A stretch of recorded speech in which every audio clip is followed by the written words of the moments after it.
Manusia itu sangat berharga, makanya Tuhan sampai rela turun dari sorga ke dunia demi menyelamatkan manusia. Dia lebih memilih ninggalin sorga daripada di sorga tapi gak ada manusia.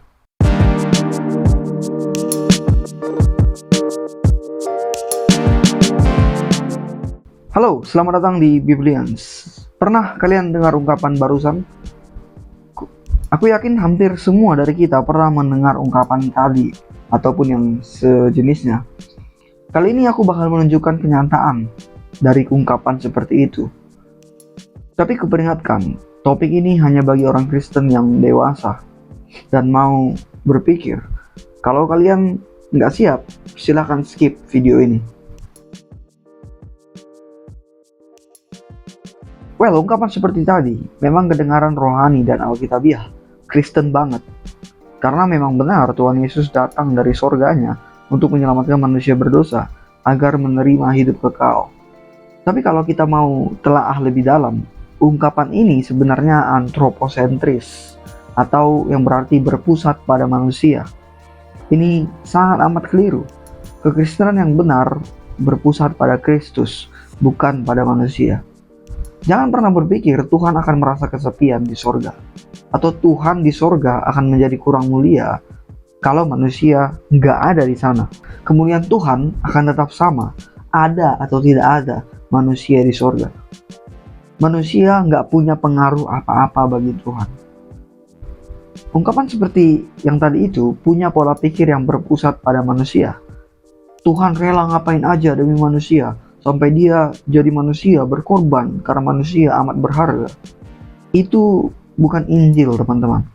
Justru ini menunjukkan kesombongan manusia yang merasa hebat karena Tuhan pun berkorban demi dia.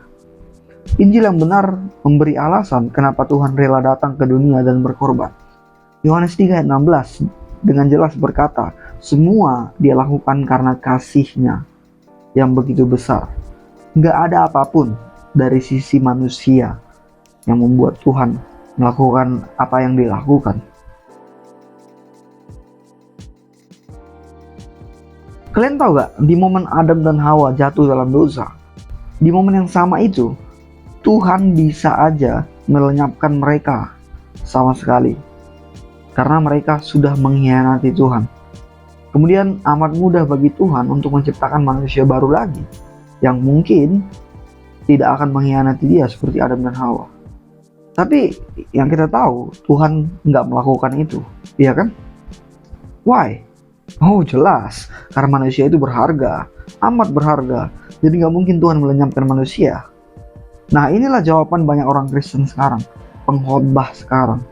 Tapi apa yang Alkitab katakan? Apa kata Alkitab? Coba lihat yang Daud ungkapkan dalam Mazmurnya.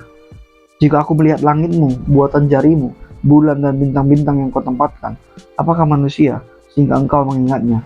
Apakah anak manusia sehingga engkau mengindahkannya?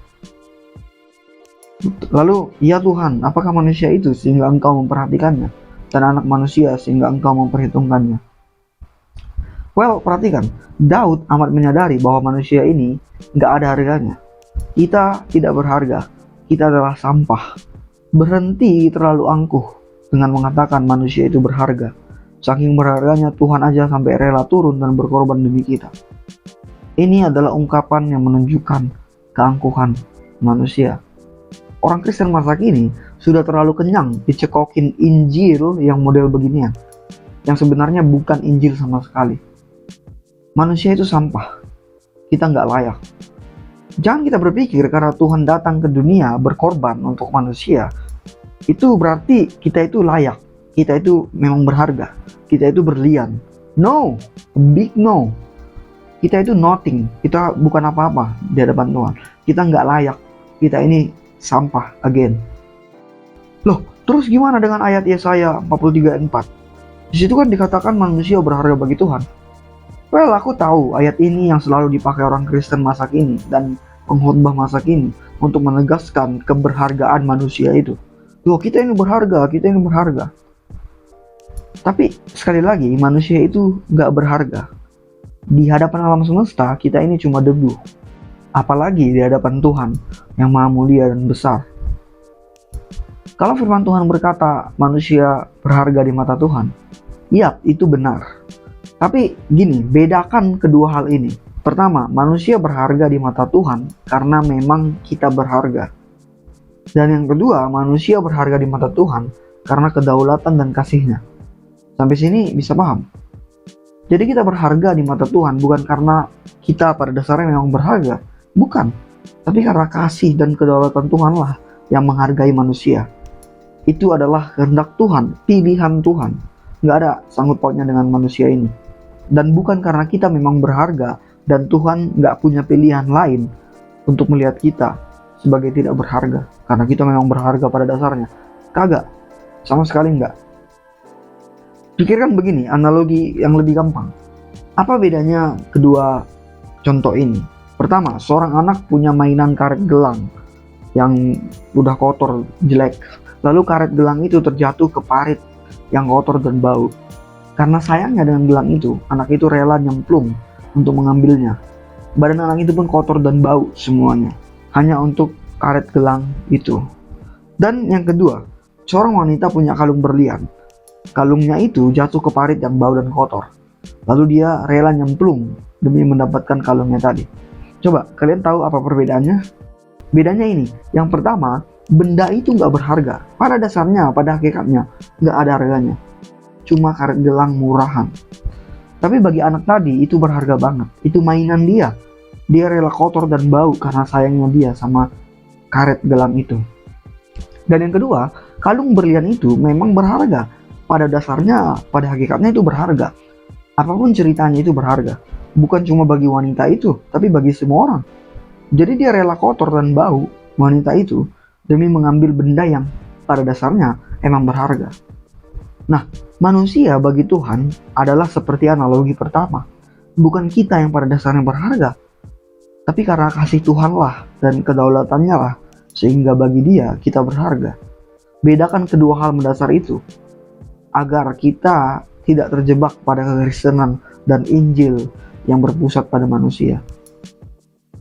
Coba pikirin gini deh, kalau manusia memang berharga pada dasarnya, maka saat Tuhan menyelamatkan kita, ya kita nggak perlu bersyukur dong, kita nggak perlu berterima kasih atau menyembah dia dong, nggak perlu. Karena kita memang berharga, kita memang layak dong. Wow, Tuhan datang ke dunia, ya iyalah, gue kan layak, gue kan berharga. Makanya dia turun, karena gue ini berharga. Dan gue memang harus diselamatkan, karena surga nggak ada artinya tanpa gue. Coba pikirkan begitu. Inilah konsekuensi kalau manusia memandang dirinya berharga di hadapan Tuhan. Kita sebenarnya nggak layak. Kita ini sampah. Ulangi berkali-kali. Tapi Tuhan tetap mengasihi kita dan berkorban demi kita. Maka itulah alasan kita untuk bersyukur dan menyembah Tuhan.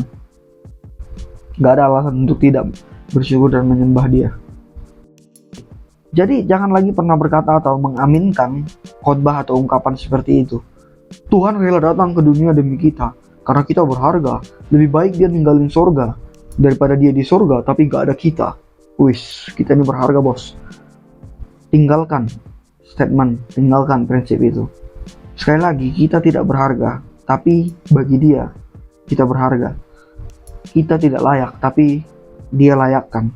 Kita harusnya binasa, tapi dia menyelamatkan kita. Semua itu tentang Tuhan, bukan tentang manusia. Itulah Injil yang sebenarnya. Selamat Paskah teman-teman.